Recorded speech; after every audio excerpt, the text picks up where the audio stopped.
누가 진정 웃게 될지는 시간이 증명해 줄 것이라고 생각합니다. 네, 여러분 반갑습니다. 비트캐쳐입니다. 현재 지금 사진 속에 무수한 점점이들이 보이는데 이 점이 뭐냐? 과거부터 지금까지 역사상 유명 언론이나 경제학자들 입에서 비트코인은 죽었다 라는 부고를 쓴 횟수를 이 점으로 표시한 겁니다. 비트코인이 2008년 첫 사토시 백서가 나온 이후에 지금까지 엄청나게 많은 비트코인 끝났다, 죽었다, 시즌 종료다 라는 얘기가 나왔지만 비트코인은 결국에 끝까지 살아남아서 현재까지도 이런 식으로 역사적 신고점을 달성하면서 역사를 써내려고 하고 있는데, 최근에도 어떤 얘기 많이 나왔습니까? 비트코인 시즌 종료다, 비트코인 죽었다, 끝났다, 이제 폭락장 시작된다. 미래는 그 누구도 알 수 없지만 저는 지금까지 500번 넘게 비트코인이 죽었다라는 얘기가 나왔지만 그 말들이 무색할 만큼 결국에 불사신처럼 끈질기게 살아남아서 여기까지 온 비트코인, 아직도 갈 길이 멀다라고 생각합니다. 그리고 또 주말 동안 굉장히 재밌는 소식이 들렸는데, 세계 10위권 부자이자 대래 창업자 마이클 데리 본인 트위터에 가장 중요한 것은 무엇일까? 라는 설문을 했습니다. AI와 비트코인, 그리고 사랑과 관계, 그리고 보기에 없다. 이 네 가지 선택지 중에 비트코인이 43.1%로 1위 자리를 차지했다 하면서 밑에 답글을 달았는데 apparently 틀림없다, 분명하다 라는 답글을 달았고, 이것을 또 누가 리트윗을 해줬냐? 비트코인에 미친 남자 세일러 형님이 해당 게시물을 리트윗을 해줬다. 근데 여기서 또 굉장히 재밌고 유머러스한 댓글이 있었는데, 머스크가 감성적 바보인 저는 사랑과 관계를 탭했습니다 라고 하면서 유머스러운 댓글을 달았는데, 여기서 여러분들이 느껴지시는 거, 전 세계 최고의 부자들이 나누는 대화 속에서 이 비트코인이라는 현상, 단순히 그냥 장난인지 아니면 정말 중요하게 보고 있는 것인지 아마 통찰력 있으신 분들은 느낌이 오셨을 거라고 생각합니다. 그리고 또한 페이팔의 전 CEO인 피터 틸 같은 경우에도 비트코인 계속 보유하고 있다 하면서 자신이 여전히 비트코인 보유하고 있고 더 일찍 더 많이 사두었으면 좋았을 텐데라는 발언을 해줬습니다. 그러면서 덧붙여서 얘기한 게 뭐냐? 피터 틸이 비트코인이 블랙록과 레리 핑크에 의해서 지금 어댑션 됐다, 채택되었다고 얘기하면서 지금 세계 최대의 자본 세력 블랙록이 선택한 자산 비트코인이라는 것을 지금 피터 틸도 얘기를 해주고 있다. 왜 이런 슈퍼 리치들, 전 세계 최고의 부자들이 비트코인을 중요하게 생각할까? 단순히 신기루고 쓰레기고 거품일지 아니면 정말 미래의 4차 산업혁명과 향후 화폐 시스템에서 중요한 역할, 중요한 자산이 될지는 아마 시간이 지나봐야 알 것이고, 누가 진정 웃게 될지는 시간이 증명해 줄 것이라고 생각합니다. 그리고 지난주에 향후 통화정책과 금리 인하를 결정지을 가장 중요한 경제지표인 PC 발표가 있었는데, PC는 예측치에 부합하면서 파월이 말하는 목표 물가, 바로 이 노란색 연준의 목표 물가 2%에 굉장히 근접한 모습을 보여줬고, 세부 항목을 체크해보면 하우싱부터 코어 서비스, 그리고 코어 PC, 그리고 코어 굿즈까지 모든 근원 물가들이 일제히 잘 잡히는 흐름, 제가 항상 말씀드린 단기적인 이런 출렁임이 아니라 국면을 봐야 되는데 전반적인 코어 물가가 안정화되는 흐름을 가져가고 있다. 그 얘기는 뭡니까? 지금 시장의 기대와 예정대로 하반기 금리 인하, 빠르면 9월 FOMC에서 첫 금리 인하하면서 유동성 풀어줄 가능성 크고, 유동성이 풀린다라고 했을 때 가장 수혜를 받는 자산 뭡니까? 바로 크립토커런시, 가상자산이라는 거, 코인 투자 오래 하신 분들은 너무나 잘 느낌이 오실 거라고 생각합니다.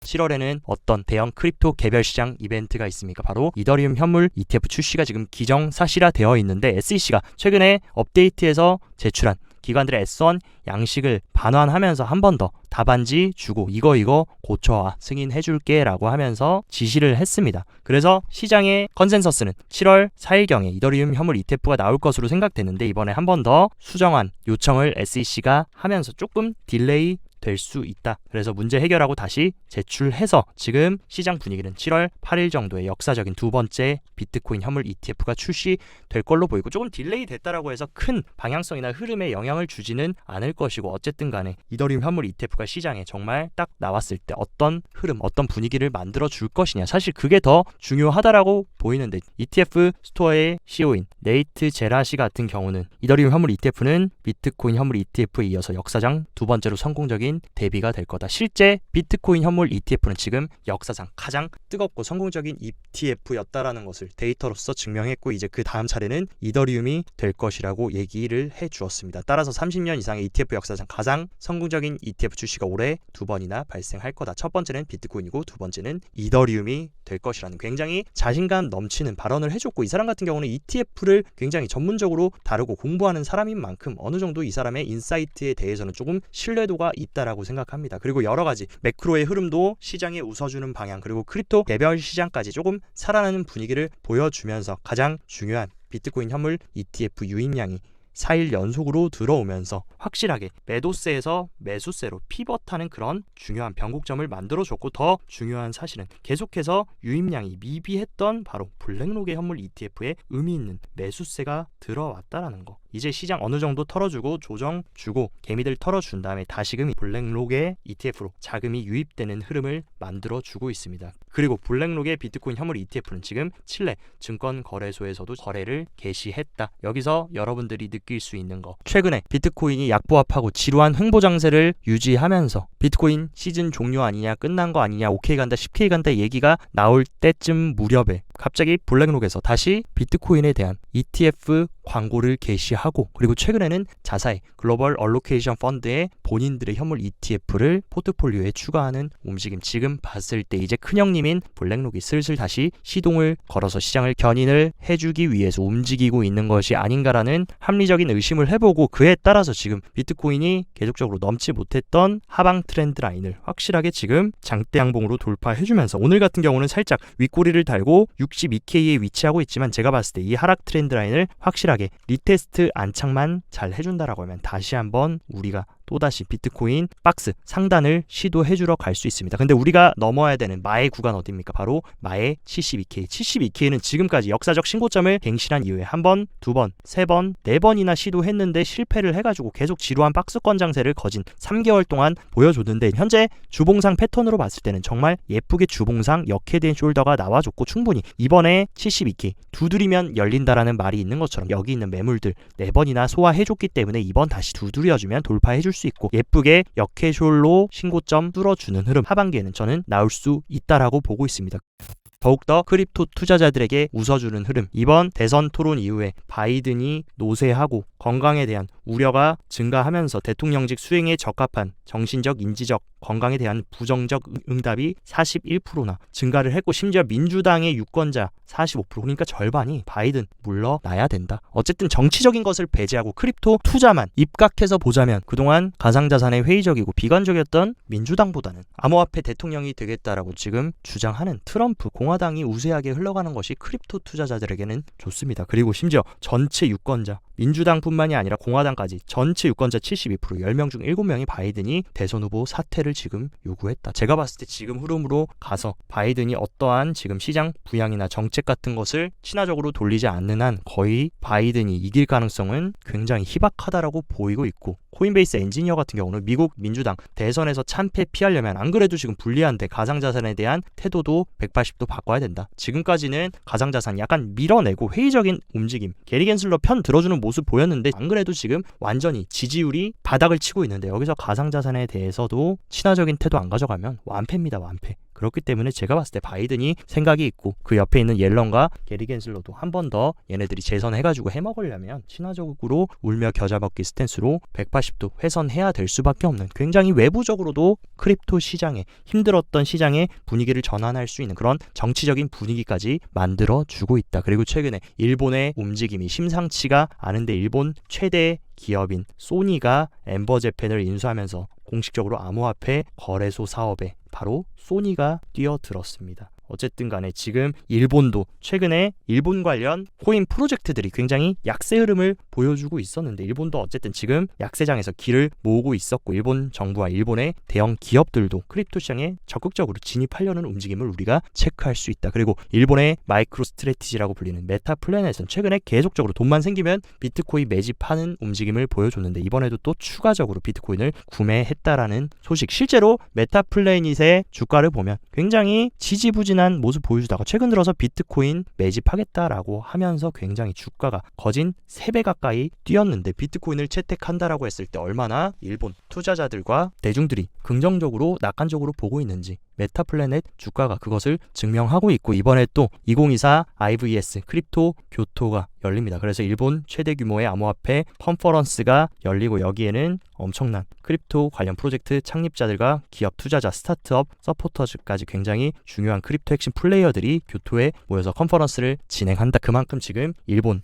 적극적으로 잃어버린 30년을 되찾기 위해서 암호화폐 시장과 웹3 시장으로 적극적으로 투자하고 기업들이 뛰어들어서 패권을 잡아가려는 모습, 어쨌든 간에 크립토 시장에는 좋은 움직임이라고 볼 수 있습니다. 그리고 알리바바의 자회사인 중국의 핀테크 대기업 엔트그룹까지 블록체인 유닛의 등록 자본금 확대하고 있다. 중국도 계속 지금 홍콩과 외부적인 간접적으로 크립토 시장에 다시 재진입하려는 움직임 가져가고 있고, 중국의 연관이 깊은 그런 기업들과 홍콩 기관들까지 대놓고 크립토 허브를 홍콩에 만들고 핵심 기지를 만들려는 흐름, 그런 일련의 과정들이 다 끝난다라고 하면 본격적으로 그때부터 다시 중국이 숨겨놨던 이빨을 드러내면서 시장에 엄청난 차이나머니를 쏟아 부음과 동시에 미국과 함께 크립토 시장 패권 전쟁이 진행될 것으로 보입니다. 최근에 굉장히 재밌는 보고서 발표가 나왔는데, 아랍에미레이트 UAE가 글로벌 암호화폐 채택에서 미국을 이겼다라고 하면서, 최근 조사에 따르면 UAE 인구의 무려 30%가 10명 중에 3명이 암호화폐를 소유를 하고 있다. 그러니까 대중 채택이 됐다라는 것인데, 전 세계 10대 암호화폐 채택률 흐름을 보면 1위가 UAE, 2위가 재밌게도 베트남, 3위가 미국입니다. 그리고 또 재밌는 사실, 이란부터 사우디까지 굉장히 재밌는 게 중동의 핵심 국가들이 모두 크립토의 친화적인 움직임, 어마어마한 천문학적인 오일머니 또한 암호화폐 시장에 친화적이고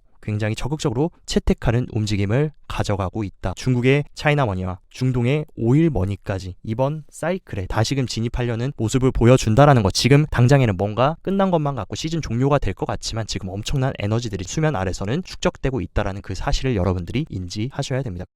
솔라나 현물 ETF를 신청한 바네크의 매트 시겔 같은 경우는 왜 솔라나 ETF를 선택하기에 적절한 시기냐라고 하면서, 규제 환경이 변화하고 있고 솔라나 ETF 승인이 그 어느 때보다 높아지고 있다. 제가 봤을 때는 지금 시장의 여론과 분위기를 봤을 때는 트럼프가 차기 대통령이 될 가능성이 굉장히 큰 상황이고, 그리고 공화당이 정권을 잡는다라고 하면 지금 비트코인, 이더리움뿐만이 아니라 솔라나를 필두로 해서 향후에 많은 알트코인 현물 ETF 출시도 굉장히 친화적으로 승인해서 가질 수 있는 흐름. 그렇기 때문에 지금 이 시기가 어떻게 보면 솔라나 ETF가 출시되기에 굉장히 좋은 시기라고 발언을 해준 것이 아닐까. 그리고 바네크에 이어서 21쉐어스 같은 경우도 솔라나 현물 ETF 신청서를 SEC에 제출했다. 또한 전 골드만삭스 임원이자 리얼비전의 CEO 라울 팔 같은 경우도 솔라나의 폭발적 성장을 예측한다. 미국의 핵심 기관들과 이런 크립토에 굉장히 친화적인 핵심 플레이어들이 다들 지금 솔라나를 적극적으로 언급해주고 있고, 심지어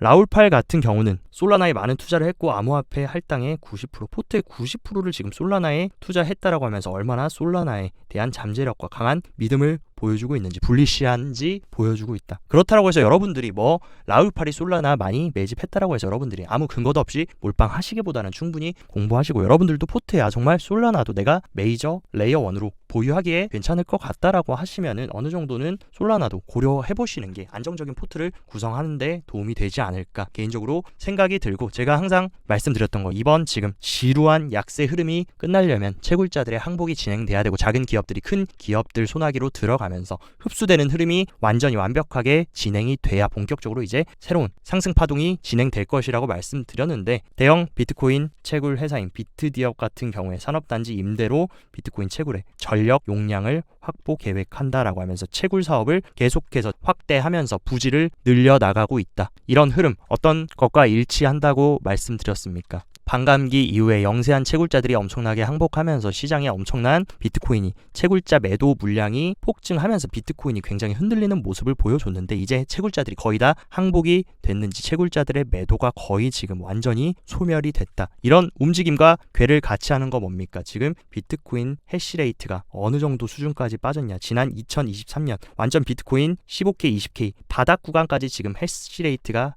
빠졌다. 이 얘기는 뭐냐? 채굴자들의 거의 항복이 끝났고, 채굴자들의 항복이 끝나고 나면 이제 대형 채굴자들이, 약한 채굴자들 다 흡수해서 삼켜주고 난 이후에 새로운 랠리가 시작되는 거. 언제나 반감기 이후에 같은 패턴을 보여줬습니다. 그리고 또 수상한 움직임, 굉장히 크게 쌓여 있었던 비트코인 OTC 물량, 장외 데스크 물량이 계속 쌓이면서 비트코인 기관들한테 안 팔리는 거 아니야? 라고 했는데, 기관 투자들, 진정한 고래는 기다렸다라는 듯이 비트코인 빠지니까 여기에 쌓여있던 OTC 물량 그냥 싹 다 삼키면서 완전히 다 매수해버렸습니다. 이게 블랙록일지 피델리티일지, 엄청난 자본을 가지고 있는 슈퍼리치 고래일지는 모르지만 굉장히 얄미운 이유, 비트코인 가격 다 빼놓고 나서 개인들 다 욕하고 떠나고 시즌 종료다 할 때 OTC 데스크에서 완전히 쌓여있던 물량 싹 매집해버렸다. 이런 흐름은 OTC뿐만이 아니라 대형 메이저 거래소에서도 비슷한 움직임을 보여줬습니다. 비트코인 시장가 매수 비율이 엄청나게 이번 눌림 이후에 크게 쌓였다라는 거. 이때 움직임 언제랑 비슷했습니까? 작년 8월달, 9월달. 이때 굉장히 기나긴 약세 흐름 가져가고 비트코인 가짜 반등이다, 하락장이다 라고 그때 얘기가 나왔을 때